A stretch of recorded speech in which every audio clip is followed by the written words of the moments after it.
প্রথমে সার্কিটটা ওপেন করব ওয়েবসাইট থেকে। ওয়েবসাইটটা ওপেন করব। ওপেন করে প্রথমে থেভেনিনটা বসাবো, ভোল্টেজ সোর্স নিব আর দুটো রেজিস্টার নেব।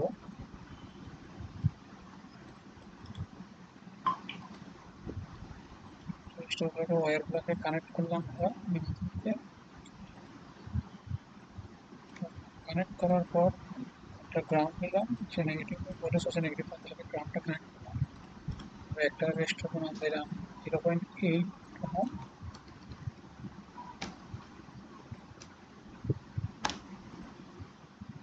অন্য একটা রেজিস্টারের মান দিলাম আমরা ধরলাম 2 ওহম।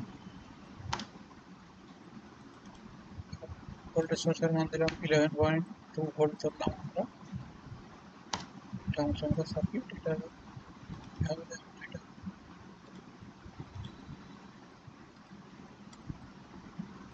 থেভেনিনটা করতে চাই তখন আমাদের ভোল্টেজ সোর্স করতে হবে এবং লোড রেজিস্টারটা নিতে হবে 2 ওহম। এটা লোড রেজিস্টার, তাই ওটা বাদ দিয়ে আমরা 0.8 ওহমটাই দিব। একটা গ্রাউন্ড দিলাম।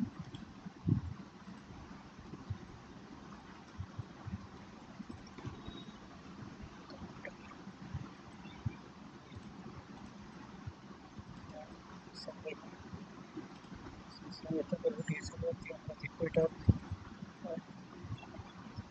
ক্লিক করি, তাহলে দেখবো আই এর মান 14 ভোল্ট। এটা নর্টন, এই নর্টনের ভ্যালু। যদি আমরা এখানে ভোল্টেজ সোর্স জায়গায় কারেন্ট সোর্স লাগাই, আমরা 14 পাবো আই এর মান। যদি রিপ্লেস করি ভোল্টেজ সোর্স জায়গায় কারেন্ট সোর্স দিয়ে, ভোল্টেজ সোর্স কারেন্ট সোর্স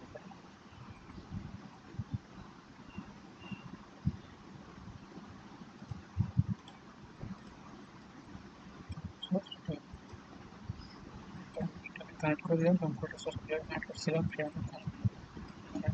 সেটাকে আমরা 14 দিলাম, কারণ আমরা 14 অ্যাম্পিয়ার পেয়েছিলাম।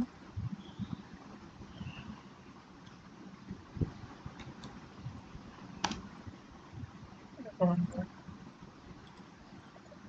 ভোল্টেজ সোর্স থেকে কারেন্ট সোর্সটা দিয়ে দিলাম কমপ্লিট করে।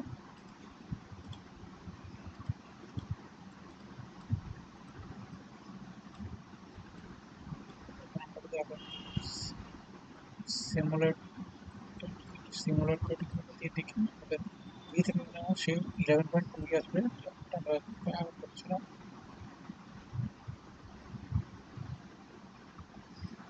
এটাই হবে।